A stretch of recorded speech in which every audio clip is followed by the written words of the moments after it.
तो अस्सलाम वालेकुम। उम्मीद है आप सब लोग खैरियत से होंगे and I welcome you on the part 6 of pedagogy MCQs. So let's start. इसमें जो क्वेश्चन है ये है कि an ideal classroom should be. अब एक आइडियल क्लासरूम कैसा होना चाहिए? Teacher centred, student centred, exam centred और रोल सेंटर्ड। तो एक आइडियल क्लासरूम की अगर बात की जाए तो वो स्टूडेंट सेंटर्ड होना चाहिए। स्टूडेंट सेंटर यानी कि वहाँ पर स्टूडेंट जो है वो ज़्यादा एक्टिव होने चाहिए, उनकी जो एंगेजमेंट वो ज़्यादा होनी चाहिए, asking question, solving the problems और दिस काइंड ऑफ। तो वो एक आइडियल क्लासरूम की एग्जाम्पल हो सकती है। ठीक है, उसके बाद है teacher can identify slow learners by. अब एक टीचर जो है स्लो लर्नर्स को किस तरीके से आइडेंटिफाई कर सकती है? तो उसके लिए होता है डायग्नोस्टिक टेस्ट।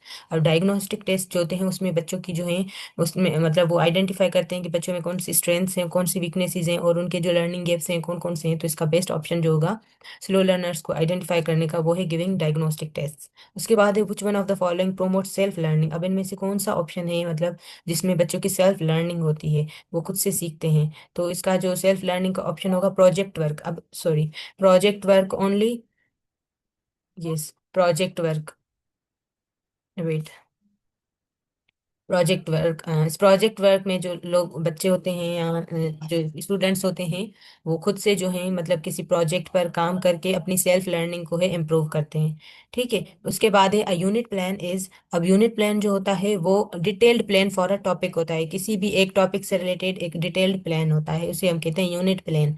वो है डिटेल्ड प्लान। उसके बाद है N autocratic teacher is the one who. अब ऑटोक्रेटिक टीचर वो होता है जो कि स्टूडेंट्स को एक इंडिपेंडेंस देता है, एक फ्रीडम देता है ताकि वो कॉन्सेप्ट्स को खुद से एक्सप्लोर करें, क्लासरूम के अंदर एक्टिव मतलब लर्नर्स हों। तो वो एक ऑटोक्रेटिक टीचर होता है।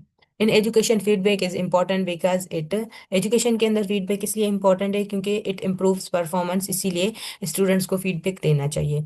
उसके बाद the process of adjusting to new experiences in पियाजे थ्योरी इज कॉल्ड। पियाजे ने कॉन्सेप्ट दिए थे असिमिलेशन अकोमोडेशन के। तो इसमें जो है न्यू एक्सपीरियंसेस को मतलब एडजस्ट करने का जो प्रोसेस है वो है अकोमोडेशन। इसमें हम मतलब न्यू एक्सपीरियंसेस में एक इंसान जो है वो खुद को एडजस्ट करता है। ठीक है, उसके बाद है which of the following promotes creative learning. अब इसमें से क्रिएटिव लर्निंग जो है वो कौन सा जो है प्रोमोट करता है मतलब ऑप्शन। तो अगर हम कहें कि क्रिएटिव लर्निंग तब होती है जब बच्चों को मतलब फ्रीडम दी जाए कि वो जो है डिफरेंट आइडियाज़ को, डिफरेंट कॉन्सेप्ट्स को एक्सप्लोर करें, तो तभी बच्चे जो हैं वो उनकी क्रिएटिव लर्निंग होती है। उसके बाद है micro teaching is used to.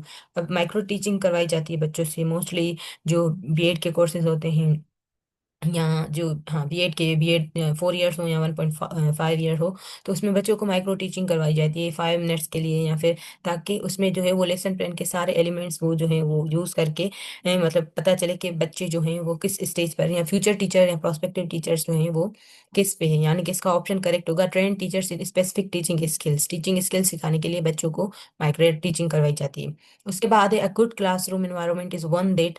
अब एक अच्छा क्लासरूम एनवायरनमेंट वो होता है that promotes cooperation and curiosity. तो बच्चों की कोऑपरेशन हो जिसमें क्यूरियोसिटी बच्चों की इन्हांस हो, तो वो एक क्लासरूम जो है वो अच्छा होता है एनवायरनमेंट।